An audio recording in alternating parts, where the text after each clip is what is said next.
And this is my choice, breakfast and lunch today.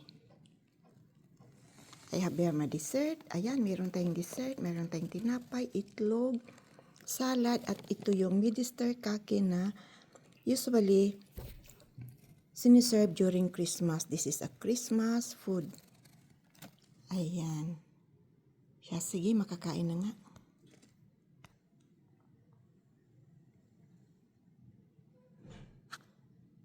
Ayan, meron din tayong isda na may toppings na dill, isang uri ng green ingredients. Ayan, ang tawag niyan ay dill. Talagang masarap ito, sa isda lang ito nilalagay.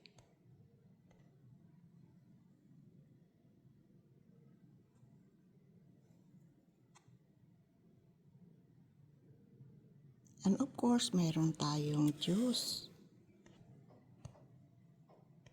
Ayan mga kaluts, kain na tayo. Breakfast tayo. Breakfast and lunch ang tawag nito. So, pawis na pawis tayo. Ayan, thank you for watching for all my reels and video. Ayan, kain muna tayo. Ayan yung ating muka. Working girl tayo ngayon. Thank you for watching. Kain na tayo. Mayroon akong dessert, may ulam, at saka may juice pa. Kompleto.